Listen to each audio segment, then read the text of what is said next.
이야기 계속 나누고 있는데요. 햄프 특구 지정 기대만큼 좀 잘 진행이 되면 좋겠습니다. 또 반대로 안동에 또 다른 소식이 있죠. 햄프가 좀 좋은 소식이라면 여기는 후폭풍이 장난이 아닙니다. 안동시의회 의장단 선거, 바로 그 후폭풍에 대해서인데요. 허승규 의원님의 결담 듣고 이야기 계속 나눠보죠. 네, 달이 차면 기운다.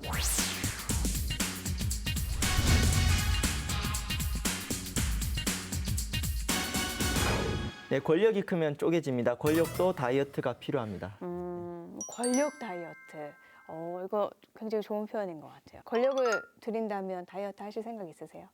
저는 아직 권력을 쥐어보지 못해서 네, 조금만 해보겠습니다. 네. 권력을 갖게 된다면 과연 그게 다이어트가 될까? 더 불리고 싶다는 생각이. 권력이 좀 있으시잖아요. 어떻게?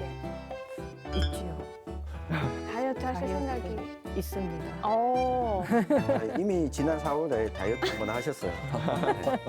계속 아픈 것만 이렇게 째려보고 계시는데. 아유. 너무 재밌어 하시는 것 같아요. 예, 좀 죄송합니다. 제가. 안영진 의원님도 강제 다이어트 예, 당하셔가지고. 저도 살 많이 빼십니다. 여기 있는 분들은 살 이제 그만 빼셔도 될 것 같아요. 의장단과 상임위원회 구성을 두고 안동시의회에 지금 논란이 아주 많습니다. 근데 왜 이렇게 내분을 겪으면서 비난이 일고 있는 거예요? 최근에 그 안동시의회 의장단 선거에 대한 간단한 상황은요. 현재 안동시의회 의원이 18명이 있습니다. 그런데 미래통합당이 12명이고요. 그렇죠. 무소속과 민주당 합쳐서 6명이 있는데요.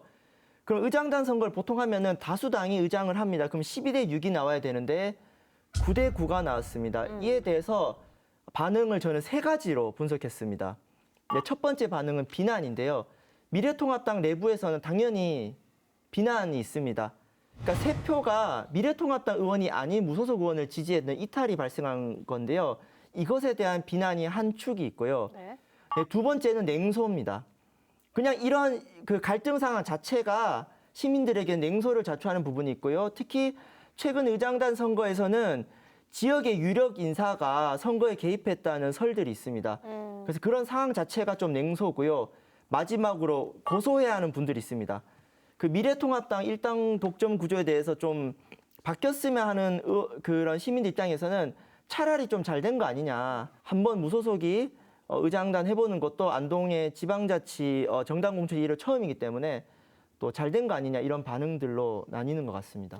여기 계신 분들은 어떤 입장이세요? 네, 그 비난하시는 분들은 우리 허승규 의원님이 말씀하신 대로 미래통합당 입장에서 비난한 것이지 시민들한테는 무소속이 의장이든 미래통합당이 의장이든 아무런 관련이 없습니다. 저는 고소한 입장이 될 것 같고요. 근데 저는 비난이라는 얘기는 말씀하신 것처럼 미래통합당 내에선 비난을 할 수 있지만 저는 그건 비난받을 일은 아니다라고 생각을 합니다. 실제로 의장단 선거가 지금 굉장히 잘못 진행이 되고 있습니다. 그러니까 후보에 대해서 우리가 정견 발표를 들을 수 있는 기회가 없습니다. 그래서 많은 기초의회에서 이 선거 방식을 바꾸고 있는데 여전히 안동시 의회나 경북도 의회 같은 경우에는 깜깜이 선거를 하고 있거든요.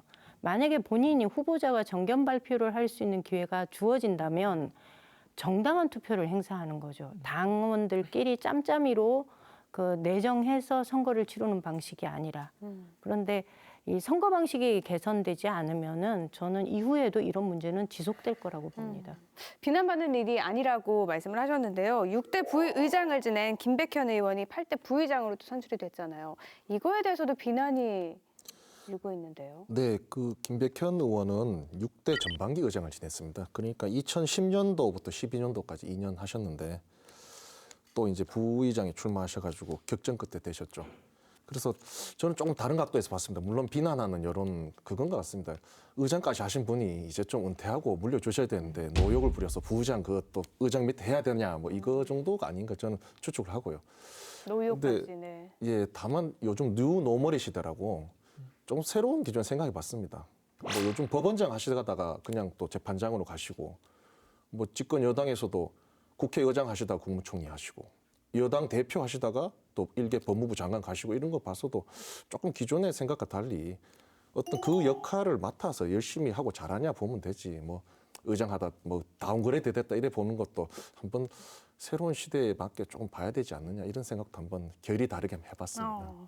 이 통합당 내 싸움으로요. 이번에 가장 이득을 본 분은 무소속 김호석 의원이다. 미래통합당 내부 분열 어떻게 그렇게 맞게 보세요? 네, 그 내부 분열이 일어났는데 시점은 지난 총선이라고 봅니다. 총선에서 이번에 당선됐던 김영동 의원을 공천하면서 어떻게 보면 낙하산이다 이런 비판이 많았잖아요. 많았죠. 게다가 당선 이후에도 아직까지 이 김영동 의원이 안동에서 자리를 잡지 못했다. 이 적어도 이게 올바르진 않지만 그동안은 지역구 국회의원의 의사를 묻고 이 안에서 차기 의장을 누가 하면 좋겠습니까? 의논을 같이 해서 투표를 했는데 그런 절차 자체가 이제 지금 현재는 안동에서 통하지 않는다. 예, 저는 시발점은 결국은 그 미래통합당 공천에서 시작됐다고 봅니다. 근데 저희 옛날하고는 좀 분위기가 많이 바뀐 것 같아요. 제가 2006년도에 의성군 의회에 처음 들어갔을 때 그때 분위기는 어땠냐면 이렇게 경쟁 구도가 만들어지면 표 계산을 해요. 해서 이게 도저히 이 표를 뛰어넘을 수 없다, 질 것 같다라고 하면 과감하게 한쪽이 손을 들죠. 그리고 기분 좋게 의회가 출발할 수 있도록 밀어주는 분위기였거든요. 근데 최근 몇 년 사이에는 이게 극단적인 대결 구도로 가는 게 일반적인 현상으로 있더라고요. 그래서 국회에서의 그 극한적인 대립 구도가 지방의회까지 이게 마치 정치의 본 모습인 양 착각하면서 이 극한적인 대립까지 가는 게 아닌가 이런 생각을 좀 해요. 김영동 의원 입장에서도 참 난감할 것 같아요. 여태까지는 좀 다르게 흘러가니까. 이렇게 협의회장단이 결의문을 전달했다고 하는데 어떤 입장을 좀 낼까요? 네, 김영동 국회의원은 미래통합당 안동시 예천군 지역위원장입니다. 지역 미래통합당의 대표자로서 내부 갈등을 조율할 의무와 책임이 있기 때문에 아마 그 이번에 이탈한 의원들에 대한 진상조사 또는 소통 면담을 진행할 것 같고요. 근데 만약 그 소통이 여의치 않으면은 이제 지방선거가 얼마 남지 않았기 때문에 그 공천 과정에서 영향력을 행사하지 않을까 싶습니다. 그러면 좀 후폭풍이 좀 잠잠해질까요? 2년 뒤에 행사하는 거죠, 그럼. 네. 네. 네. 그럼 그 2년간은 갈등이 있다는 소리가 되는 거죠. 계속되고. 그래서 이번에 그 지방선거를 2년 앞두고도 이렇게 이탈표가 발생한 이유는 어떻게 보면 2년 후에 내가 김영동 의원으로부터 공천받지 않더라도 괜찮다. 나는 당선될 수 있다. 그리고 그 분위기가 안동에서 어느 정도 존재하고 있기 때문에 김영동 의원의 이 공천 중요하지 않다라고 마음을 먹으신 분들도 저는 있는 것 같아요. 그래서 이게 이번 의장단 선거가 2년 뒤 지방선거까지도 어떻게 보면 영향을 끼칠 수 있는 상황이라고 보입니다. 한 가지 첨언하자면 저도 정치를 뭐 잘은 모르지만 한번 밀리기 시작하면 계속 밀립니다.